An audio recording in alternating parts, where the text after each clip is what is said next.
Buenos días, mis queridos hermanos. Que la paz de Dios nos acompañe en este precioso día. Y le pido a Dios que nos mande su Espíritu Santo, que nos capacite para poder entender en ese día del Señor, día sábado, un día de encuentro con nuestro Dios, que nos ayude a comprender su mensaje. En esta mañana vamos a tratar de entender, de reflexionar sobre un texto que una vez más lo digo, es un texto del libro más leído del Adventismo, pero creo que en el mismo tiempo es el libro menos comprendido. Y vamos a ver hoy, espero que estéis de acuerdo conmigo, que el texto nos va a confirmar este asunto, ¿verdad? La reflexión de esta mañana la titulamos Todo aquel que rehúsa entregarse a Dios está bajo el dominio de otro poder. Y vamos a ver qué es lo que nos quiere transmitir nuestro Dios a través de esta reflexión. Todo aquel que rehúsa entregarse a Dios está bajo el dominio de otro poder. Y de aquí reside también el título de nuestra reflexión, ¿verdad? Todo aquel que rehúsa entregarse a Dios está bajo el dominio de otro poder. No es su propio dueño. Y hay que entender muy bien lo mismo que cuando estábamos hablando en la reflexión anterior, que no es necesario aceptar a Satanás, ¿verdad? Lo mismo podemos decir en esta ocasión también, que no es necesario rechazar a Dios de una manera verbal, explícita. No nos habla de esto y lo vamos a ver. Vamos a darnos cuenta que todo este asunto es mucho más sutil, ¿verdad?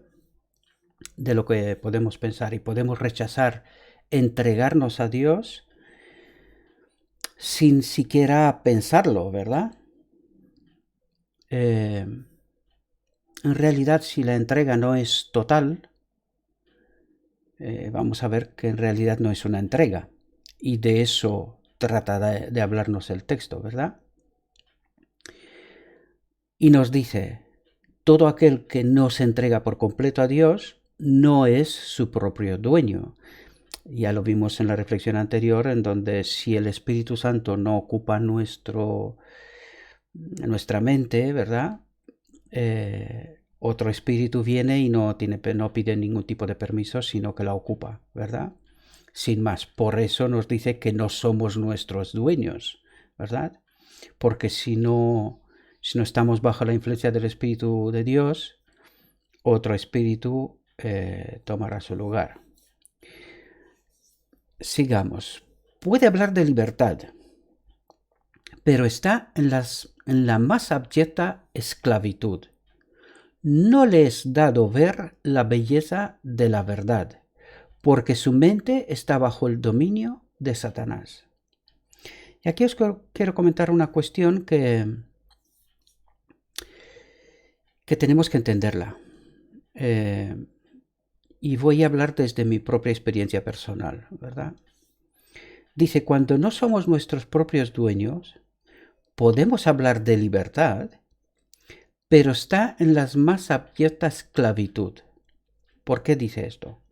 Pues porque otro espíritu nos guía sin siquiera darnos cuenta, ¿verdad? Y fijaos lo que dice cuando está pasando esto. Fijaos lo que dice a continuación. No le es dado ver la belleza de la verdad. Y eso quiere decir que, a pesar de tener todos esos textos, y por eso estoy diciendo vez tras vez, ¿verdad?, que este libro, El deseo de todas las gentes, porque es una maravilla de libro, entendido en su auténtica luz, entender exactamente lo que Dios nos quiere transmitir a través de su palabra, ¿verdad? Pues no somos capaces, y no hemos sido capaces, ya que han pasado 120 y tantos años desde que este libro ha sido escrito y que contiene unas verdades extraordinarias si son comprendidas, pero por desgracia podemos darnos cuenta de que no son comprendidas, porque vez tras vez sacamos verdades a relucir, ¿verdad?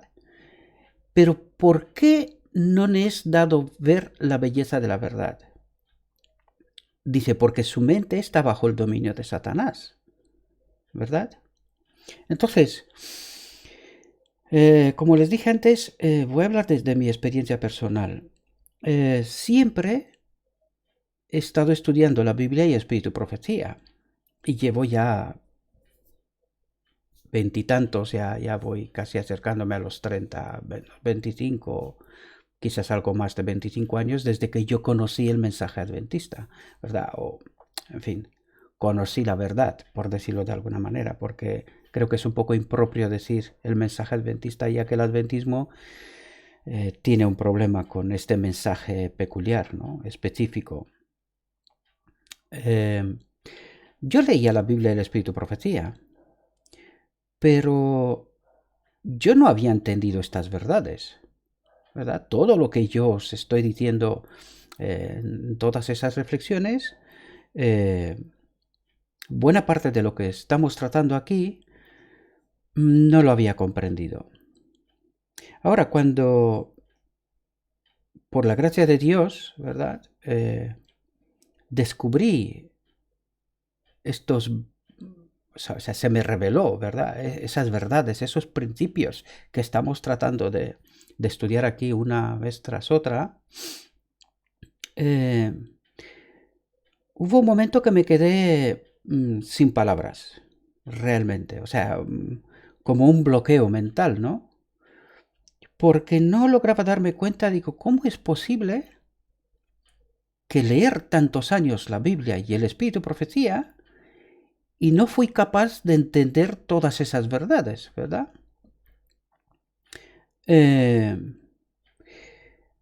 Esto por un lado. Pero por otro lado, también me estaba preguntando, entonces, ¿cómo es posible que la teología adventista se ha desviado tanto que no comprenda esos textos, esas verdades, ¿verdad? Y que muchas de ellas están precisamente en este libro, Deseado a todas las gentes. Hay otras citas y otros textos en otros libros, ¿verdad? Pero lo que es realmente tan importante está en el deseado a todas las gentes. Por ejemplo, me refiero al propósito de Dios, ¿verdad? Que está en deseado a todas las gentes. No logré entender cómo es eso posible.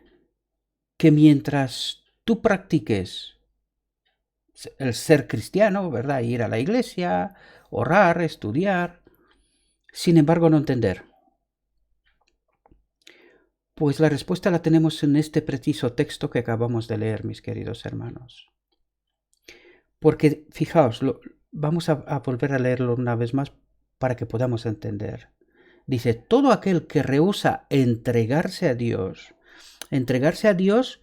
por completo. Y esto no es tan fácil como lo pensamos nosotros. No es una simple aceptación, sino es un completo abandono de uno mismo, ¿verdad? Y que Dios tome el control. Y la trágica realidad de nuestra vida es que no estamos haciendo eso en realidad, ¿verdad? No le permitimos a Dios que tome el control por completo, sino que en casi la mayoría de las decisiones de nuestra vida, y lo vamos a ver en este texto también, una vez más, las tomamos nosotros y en muchas ocasiones ni siquiera preguntamos a Dios. Por lo tanto, esto revela, o debería de revelar, precisamente este hecho de que nuestra entrega no es total. No es una dependencia como la de Cristo, ¿verdad? Entonces, todo aquel que rehúsa entregarse a Dios está bajo el dominio de otro poder. ¿Comprendemos? No es su propio dueño. puede hablar de libertad, pero está en la más abyecta esclavitud. No le es dado ver la belleza de la verdad porque su mente está bajo el dominio de Satanás. Yo sé que esto es muy duro y muy difícil de asimilar. Lo comprendo perfectamente. Y uno se pregunta, pero ¿cómo es posible que estando en la iglesia esto pueda ocurrir? Y la pregunta me parece muy acertada, ¿no? Pero claro, si miras el cuadro de lo que es la iglesia, cuando tú ves lo que está pasando dentro de la misma iglesia, creo que hay una pregunta que también es muy solvente, muy acertada por ponerla. Si el Espíritu de Dios está aquí, ¿por qué está pasando lo que está pasando? ¿Entendemos? También es una pregunta válida, ¿verdad? Y que quizás todo cristiano honesto se la tiene que poner. Y si entendemos que el conjunto de la iglesia empieza por mí, por ti, por todos los demás, ¿verdad?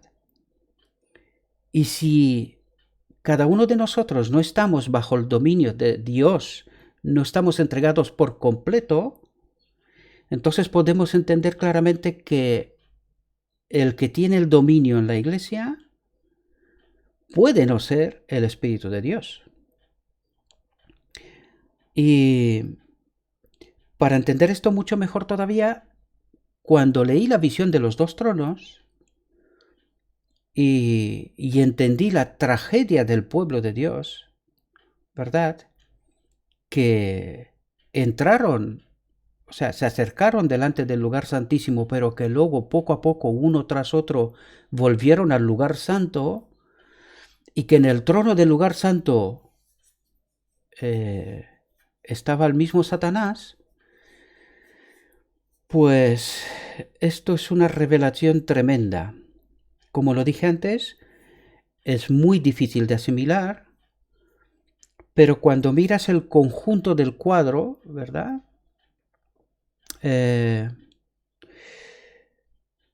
Si realmente somos honestos, tenemos que darnos cuenta que el desastre que está ocurriendo a nuestra iglesia, y me refiero a la perspectiva mundial, ¿verdad? Porque nosotros hemos nacido para dar al mundo un mensaje y nosotros no podemos abandonar esa mirada, ¿verdad? Cuando miras lo que está pasando con la iglesia adventista hoy, tantas teologías, tantos entendimientos, abandono de doctrinas, apostasías y, en fin, todas esas cuestiones que aquí tratamos de hablar ciertas perspectivas, hay otras que no hemos tratado, deliberadamente no los he tratado porque aún así hay gente que entiende que mi mensaje es peculiar. Pues claro, es peculiar. Cuando nos hemos alejado tanto de la verdad y no la entendemos, pues es lógico. Pero que hay una promesa de Dios que dice que él enviará sus mensajeros, lo ha hecho constantemente, y que el testimonio directo provocará el zarandeo. Por lo tanto, entiendo perfectamente este asunto. Sí. Y entiendo que este mensaje es peculiar, difícil de entender, pero que si somos honestos y miramos el cuadro de frente y entendemos las realidades y lo que está pasando, desde esa honestidad tenemos que reconocer que quizás no estemos bajo el dominio del Espíritu Santo, sino que estemos bajo el dominio de otro espíritu, ¿verdad?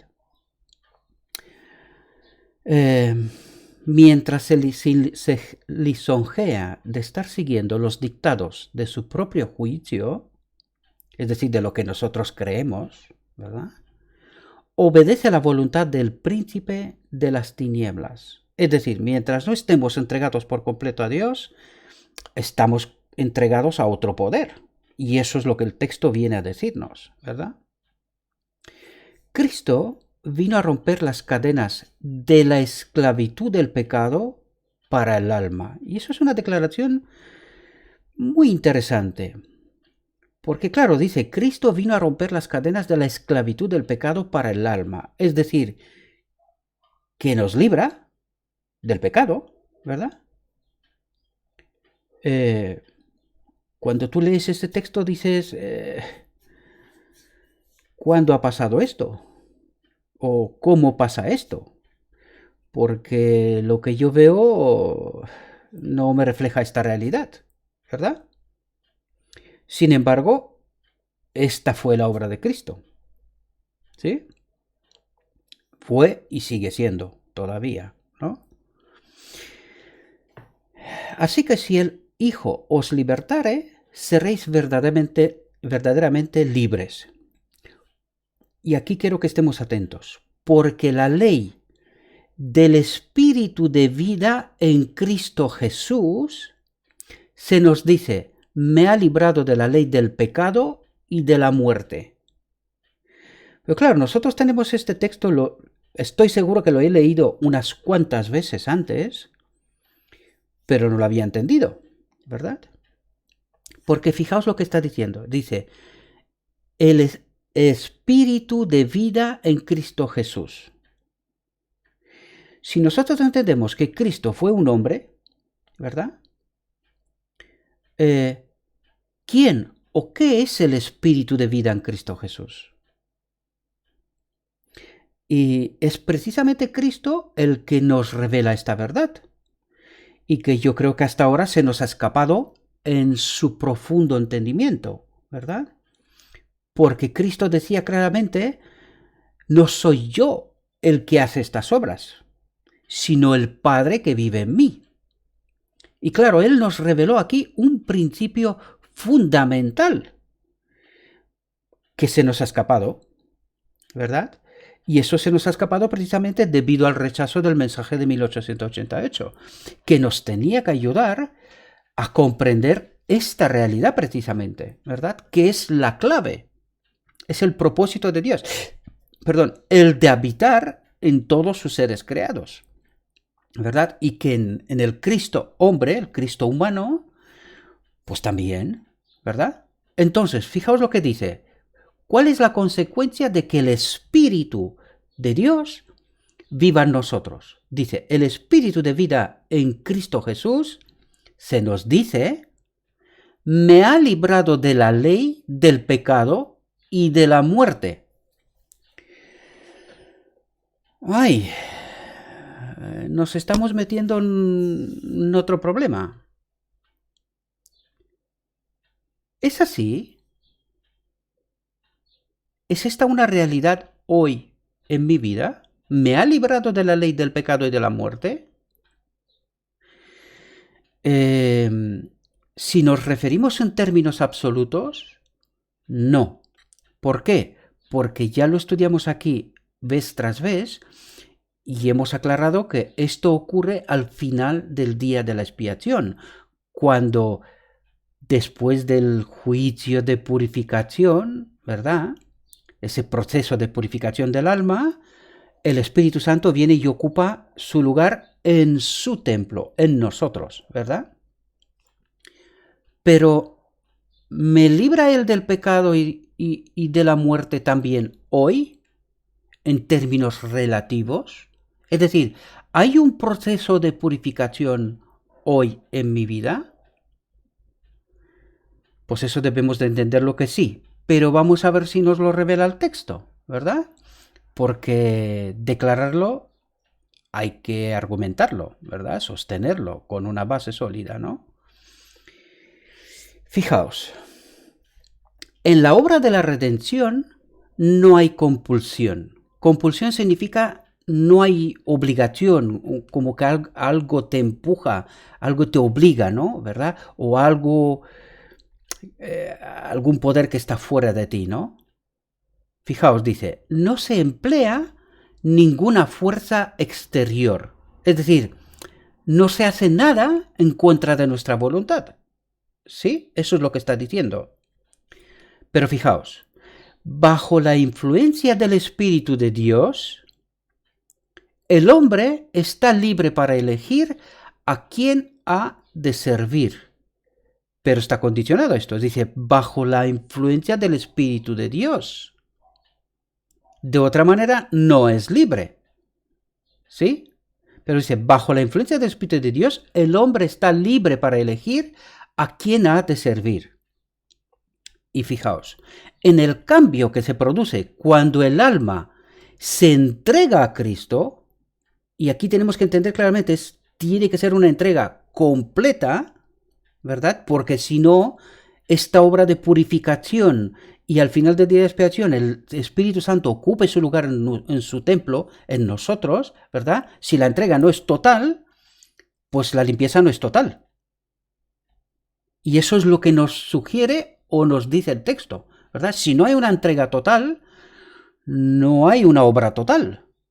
Por lo tanto, estamos bajo dominio de otro poder. ¿Sí?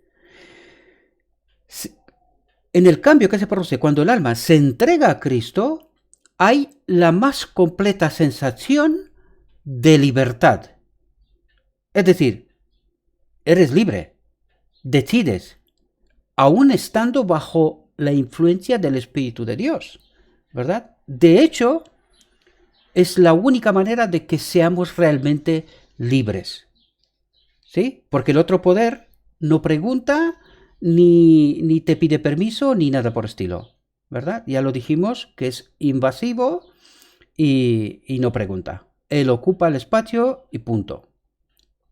Pero fijaos ahora una declaración, por eso la puse tan grande, que si tú entras hoy en la iglesia y declaras lo que en esta frase nos dice, te miran como extraterrestre, como si no fueras de esa tierra y como si fueras fuera de las realidades de la teología adventista, ¿sí? De una parte de ella, ¿no? No quiero decir que toda, ¿verdad? Porque sé que hay gente que es honesta y que está bajo la influencia del Espíritu de Dios. También. Fijaos lo que dice.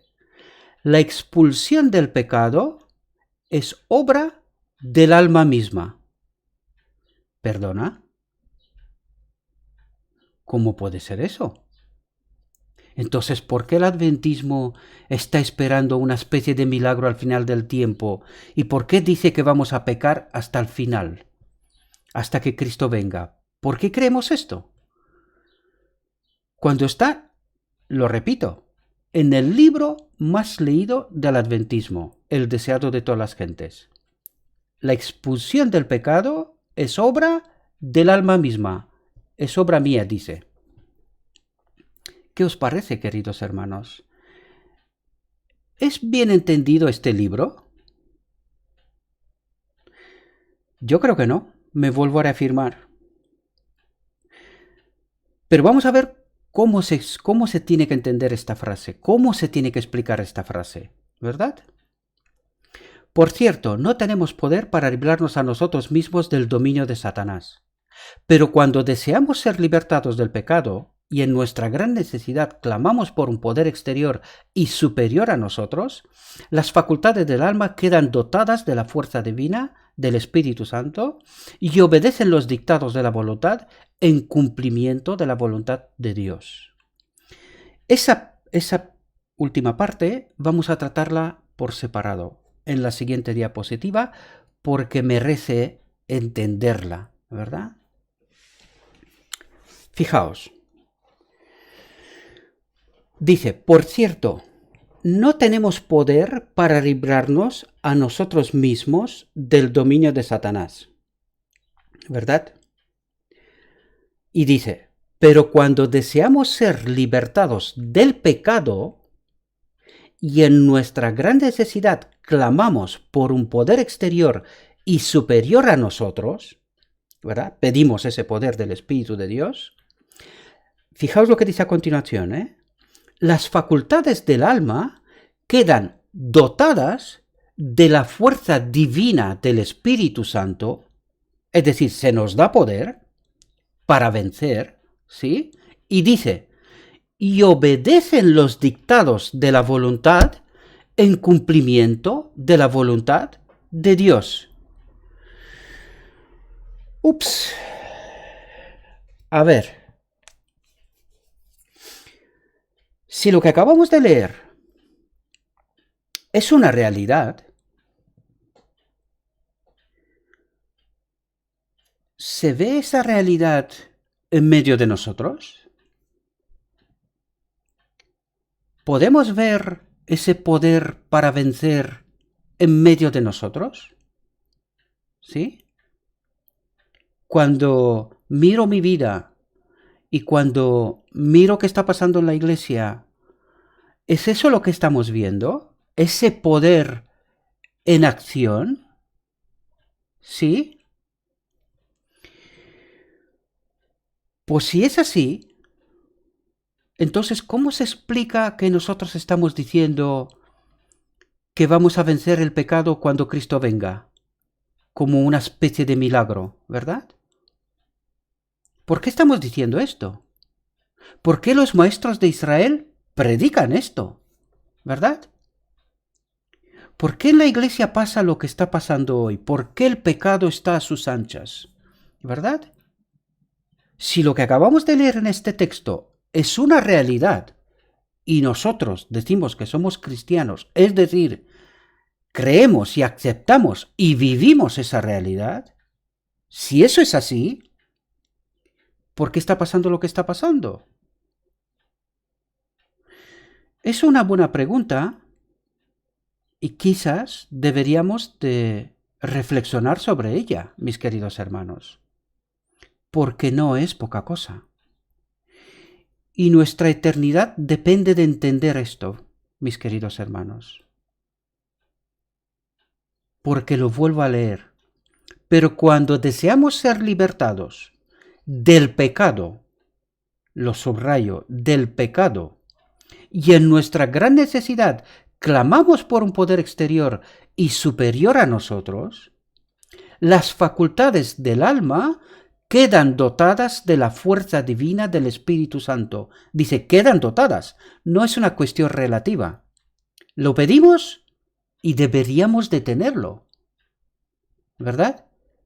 Y estoy seguro que mucha gente diría, pero si lo estoy pidiendo todos los días. Ya. ¿Qué tal está tu entrega? ¿Has entregado tu vida por completo a Cristo? Porque es verdad, pedimos el Espíritu Santo todos los días.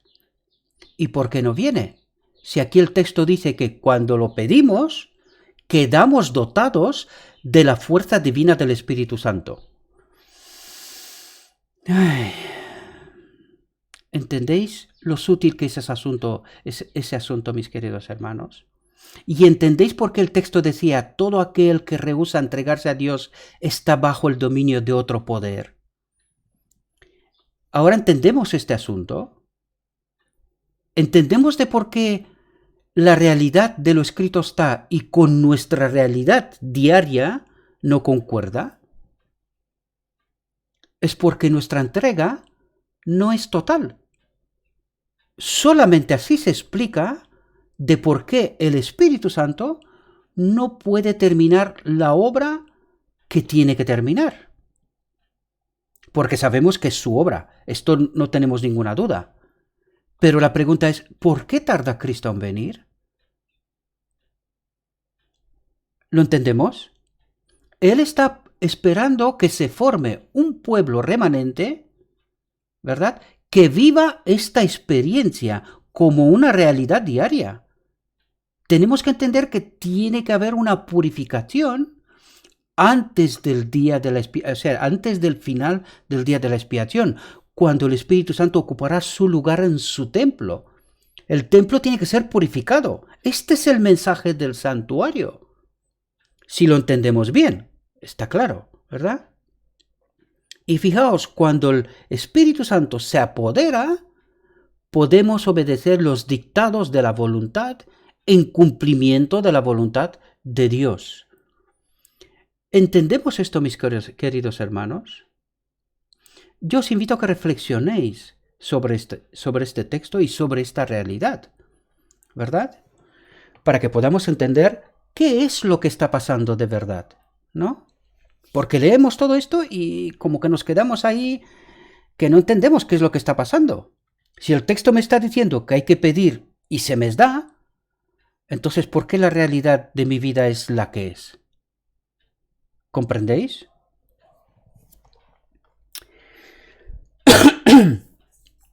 Y fijaos, la respuesta está aquí, lo que acabamos de leer, de decir antes. Fijaos, la única condición, lo repito, la única condición bajo la cual es posible la libertad del hombre es que éste llegue a ser uno con Cristo. Ay, ¿y esto cómo se hace? ¿Cómo llega a ser uno con Cristo? ¿Cómo se llega a ser uno con Cristo? En primer lugar, mis queridos hermanos, este es un proceso que se llega a cumplirse al final del día de la expiación, cuando llegamos a ser uno con Cristo como Cristo fue uno con su Padre. Es decir, el Padre habitaba en el Cristo, por lo tanto era uno con el Padre, uno con Cristo, y cuando el Espíritu de Dios habitará en su templo, nosotros también seremos uno con Cristo. Pero no podemos evitar este proceso de purificación. Si no hay un proceso de purificación, no hay uno con Cristo. Si no hay una entrega total, incondicional, este proceso no se puede llevar a cabo. Ya lo entendimos antes, porque empezamos por ahí. Todo aquel que rehúsa entregarse a Dios está bajo el dominio de otro poder. ¿Comprendemos, mis queridos hermanos? Entonces, el texto que leímos antes quiere decir que está en mí la capacidad de decidir no pecar. La capacidad de decidir no pecar es mía. El poder para no pecar es de Dios. ¿Comprendemos? La verdad os libertará, y Cristo es la verdad. El pecado puede triunfar solamente debilitando la mente y destruyendo la libertad del alma. ¿Entendemos? La sujeción a Dios significa la rehabilitación de uno mismo, de la verdadera gloria y dignidad del hombre. Verdadera gloria y dignidad del hombre. Al hombre se le dio gloria, ¿verdad? Se le dio, lo digo bien, porque esa gloria reside del Espíritu de Dios que vive en su templo, es decir, en el hombre, ¿verdad? Esta es la gloria del hombre, es la gloria de Dios, ¿verdad? La ley divina, a la cual somos inducidos a sujetarnos, es decir, al Espíritu de Dios, es la ley de la libertad. Lo leímos antes también y aquí nos lo viene a confirmar. Cuando estamos bajo el poder del Espíritu de Dios es cuando realmente somos libres. Y aquí otra vez os vuelvo a recordar lo que Satanás dijo en el cielo, que no era libre, porque si el Espíritu de Dios vive en nosotros, nosotros no somos libres para hacer lo que queremos, sino que él decía que precisamente solo podemos hacer lo que Dios quiere, porque vive en nosotros. Y ahora podemos entenderlo que esto no es así, mis queridos hermanos. Cuando no estamos bajo el poder del Espíritu Santo, el otro poder no pregunta ni pide permiso, solo actúa. Y actúa para la muerte, no para la vida. ¿Entendemos? Fijaos, los verdaderos hijos de Abraham vivirían como él una vida de obediencia a Dios. Y parece un texto sencillo de entender, ¿verdad? Pero dice, los verdaderos hijos de Abraham. O sea que hay falsos hijos de Abraham, ¿no? Eso quiere decir. Vamos a ver de qué es lo que nos quiere transmitir. Los fariseos se habían declarado a sí mismos hijos de Abraham. Jesús les dijo que solamente haciendo las obras de Abraham podrían justificar esta pretensión. ¿Qué dijo Cristo? Jesús les dijo que solamente haciendo las obras de Abraham podrían justificar esta pretensión. Es decir, ¿qué es lo que tienen que hacer los hijos de Abraham? Haciendo las obras de Abraham, ¿verdad? Los verdaderos hijos de Abraham vivirían como él una vida de obediencia a Dios. No procurarían matar a aquel que hablaba la verdad que le había sido dada por Dios. Y aquí parémonos un momento. Cuando Cristo vivió, ¿verdad? Él proclamaba la verdad que le ha sido enviada por Dios, ¿verdad? Y resulta que los fariseos no lo entendían como tal, ¿verdad? Pero hoy, ¿qué tal entendemos nosotros el mensaje que Dios envía a través de sus mensajeros? Y aquí me voy a parar sobre 1888, aunque desde entonces Dios ha enviado a sus mensajeros y enseguida vamos a entender de por qué afirmo lo que afirmo, ¿verdad? En 1888, la sierva del Señor nos dice que Dios envió un mensaje a través de John C. Waggoner, un mensaje que fue rechazado, ¿verdad? Y que ella declara que cuando hemos rechazado el mensaje, en realidad hemos rechazado a Cristo. Eso es lo que nos dijo. Rechazamos a Cristo. Al no aceptar el mensaje, no aceptamos a Cristo. Ahora podemos entender también por qué está pasando lo que está pasando, ¿verdad? Porque nos quedamos bajo ¿qué poder? Si rechazamos a Cristo, ¿quién ocupó su lugar? Y también podemos entender la visión de los dos tronos. Cuando nosotros rechazamos a Cristo en realidad, nos volvimos a la teología del lugar santo. No entendimos el mensaje que era para el lugar santísimo, ¿verdad? Porque eso es lo que quería mandarnos nuestro Dios, un mayor entendimiento sobre qué es lo que ocurre en el día de la expiación, ¿verdad? Y acabar la obra de este mundo, acabar con el pecado y que Él pueda volver. Pero claro, al rechazar el mensaje, nos quedamos bajo otro poder. Y entonces, ¿cómo está nuestra teología de hoy? ¿Podemos entenderlo mejor este asunto ahora? ¿Verdad? Y podemos también entender por qué nos está pasando lo que nos está pasando. ¿Entendemos? Dice, los verdaderos hijos de Abraham vivirían como él una vida de obediencia a Dios. No procurarían matar a aquel que hablaba la verdad que le había sido dada por Dios. Ellen White también dice que nosotros, lo mismo que los judíos, matamos a Cristo. Hay textos que lo dicen, ¿sí? Pero no estamos tratando precisamente este tema en este momento, ¿no? Al conspirar contra Cristo, los rabinos no estaban haciendo las obras de Abraham. ¿Qué ha dicho? Al conspirar contra Cristo, los rabinos no estaban haciendo las obras de Abraham. ¿Y los maestros de Israel? ¿Qué obra están haciendo después de rechazar el mensaje de 1888? ¿Qué obra están haciendo? Hay que preguntarse, ¿verdad? La simple descendencia de Abraham no tenía ningún valor. Eso es muy importante y vamos a ver por qué dice lo que dice. Fijaos, sin una relación espiritual con Él, con Cristo, la cual se hubiera manifestado poseyendo el mismo espíritu y haciendo las mismas obras, ellos no eran sus hijos.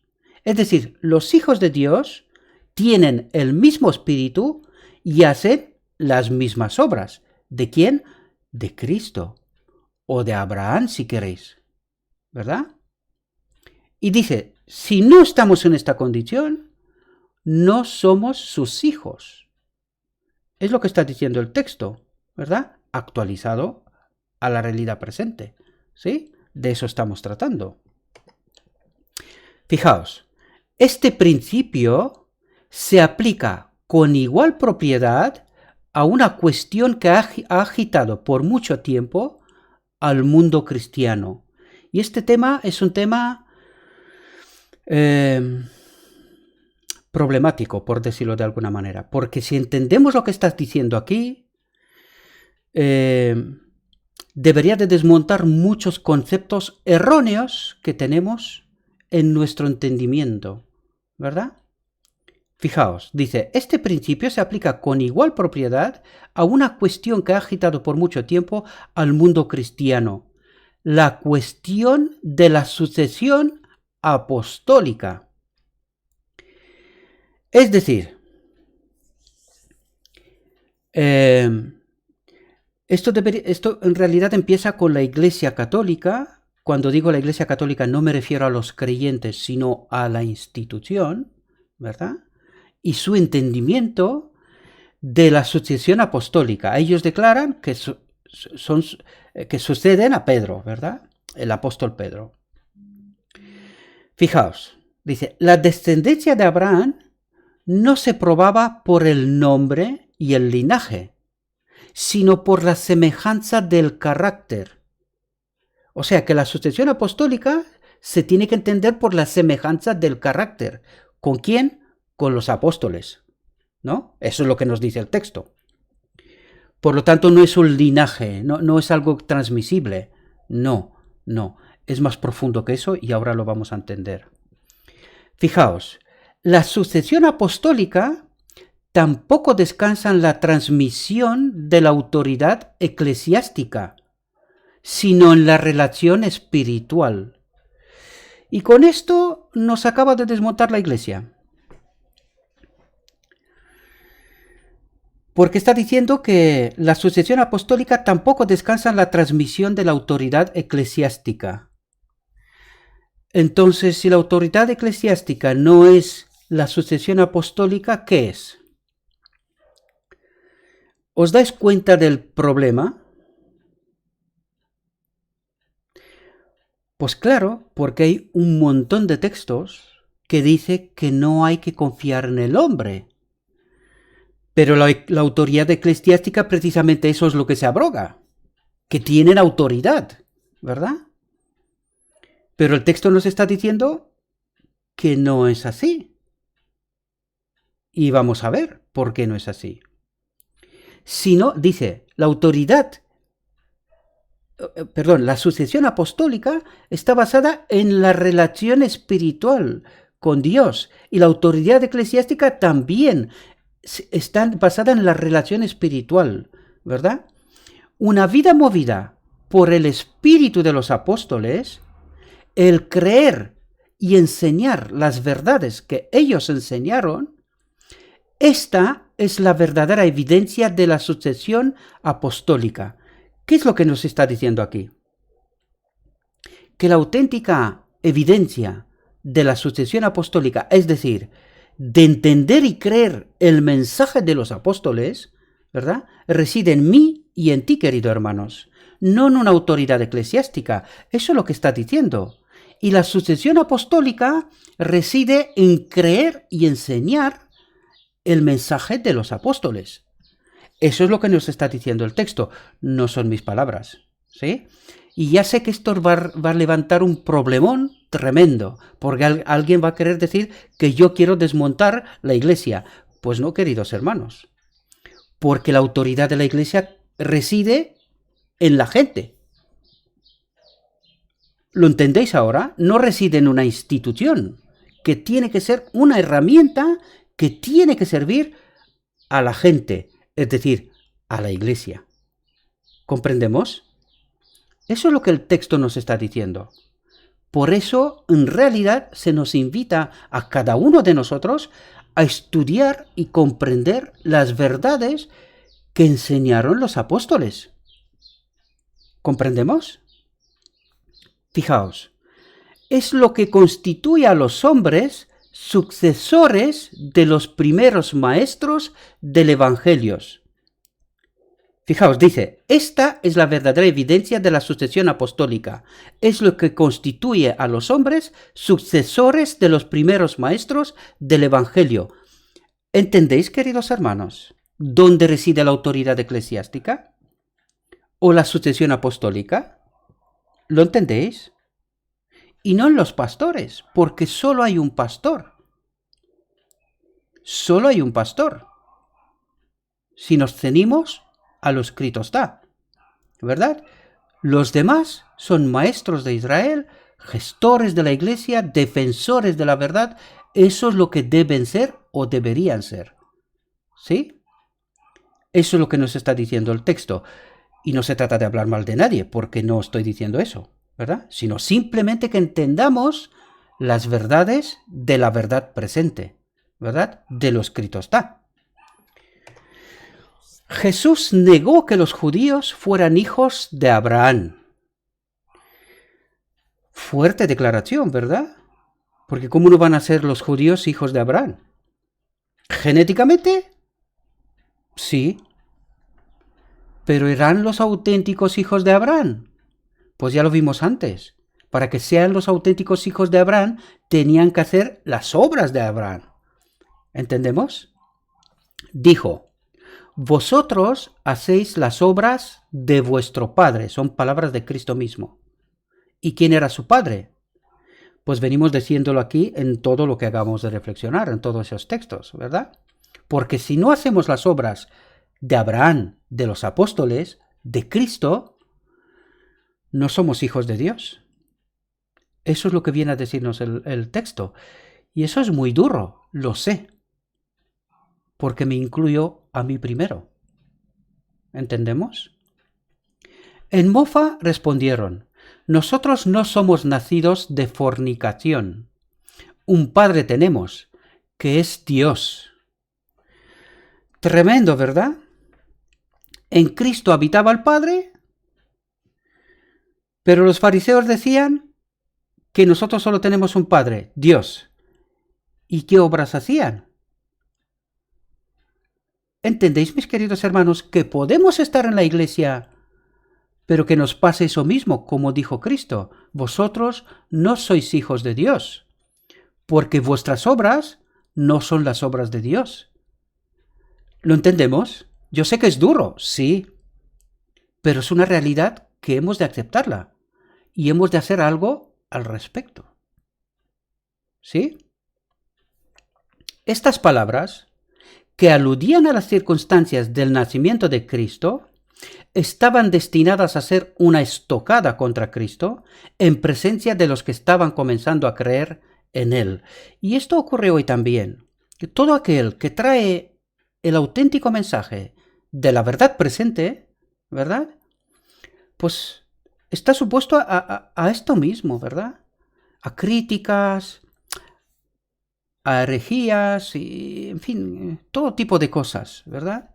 Esto pasó en 88 con John C. Waggoner también, ¿verdad?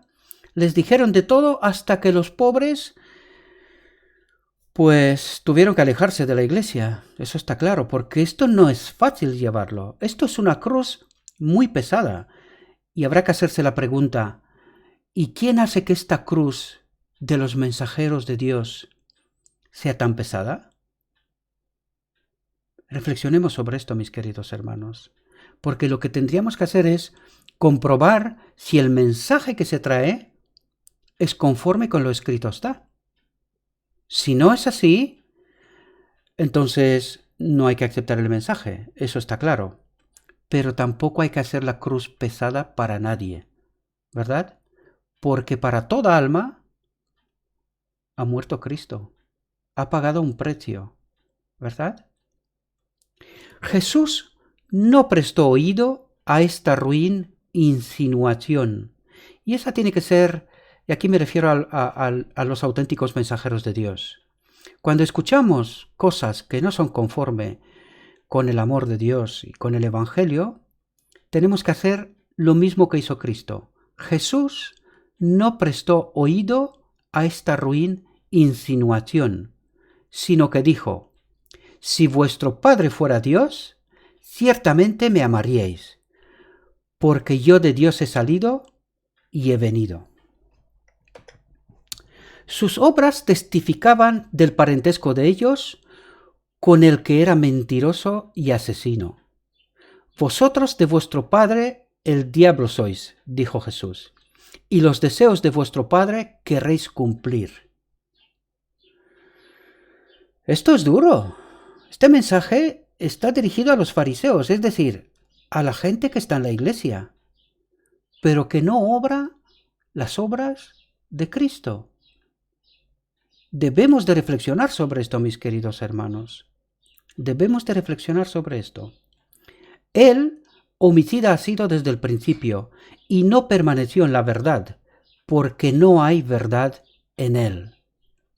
Y porque yo digo verdad, no me creéis. Porque Jesús hablaba la verdad y la decía con certidumbre, no fue recibido por los dirigentes judíos. Esta realidad, lo he dicho muchas veces, la historia se repite. El mensaje de Dios nunca fue bien recibido por los dirigentes. Desgraciadamente lo digo, pero la historia está como testigo. Es una dura realidad. Hemos de reflexionar sobre esto. Era la verdad lo que ofendía a estos hombres, que se creían justos. Y es precisamente porque se creían justos, porque se creían con autoridad, porque se creían más que los demás, lo que los hacía colocarse bajo el dominio y el poder de otro espíritu. Debemos de reflexionar sobre esto, queridos, si queremos estar en el reino de Dios. La verdad exponía la falacia del error, condenaba sus enseñanzas y prácticas y fue mal acogida. Ellos preferían cerrar los ojos a la verdad, antes que humillarse para confesar que habían estado en el error. No amaban la verdad, no la deseaban, aunque era la verdad. Desgraciadamente, esto está pasando también hoy. Esto está pasando también hoy. Debemos de estar reflexionando, mis queridos hermanos. Y sobre todo me refiero a los maestros de Israel. Es una posición muy compleja y muy complicada, y la comprendo perfectamente. Pero tenemos que tomar una decisión. Entregarnos por completo a Cristo. Si no, tenemos un problema. Espero, mis queridos hermanos, que una vez más hemos podido entender realidades, verdades del mensaje que Dios nos quiere transmitir. No olvidad, El deseo de todas las gentes es un libro que se escribió después de 1888, cuando Elena de White fue enviada a Australia, ¿verdad? Porque molestaba con la crítica hacia el liderazgo de la Iglesia de aquel tiempo, por no haber aceptado este mensaje. Desgraciadamente aquello fue un punto en donde el rumbo de la Iglesia del Remanente cambió. Ella lo dijo. A partir de ese momento nos dirigimos hacia Egipto. Deberíamos de tomar la decisión de volver, de tomar el rumbo correcto. Pero como lo he dicho en otras ocasiones, esto lo veo complicado. Esto en realidad reside sobre los laicos. Cada uno de nosotros tenemos que tomar nuestra libertad y nuestra decisión. Debemos de entregarnos a Cristo, cueste lo que cueste. A nuestro Redentor le costó la vida. ¿Creéis que nos va a costar a nosotros menos? Sabemos que hay un remanente que estará en vida cuando Cristo venga. Y deseamos y creemos que nosotros somos parte de este remanente. Seremos un pueblo especial. Tenemos que vindicar el carácter de Dios. Permitámosle a Dios que haga esta obra, entregándonos por completo a Él. Sé que no es fácil, pero en oración, con el estudio de la palabra de Dios, podemos entender esas realidades y se nos ha prometido poder para vencer. Que Dios os bendiga, mis queridos hermanos. Le ruego a Dios que nos envíe el Espíritu Santo, que nos abra los ojos de la mente, para entender estas realidades y que seamos capaces de prepararnos para el encuentro con nuestro Redentor. Os deseo un próspero día y todo lo que os he dicho, os lo he dicho en nombre de Cristo Jesús. Amén.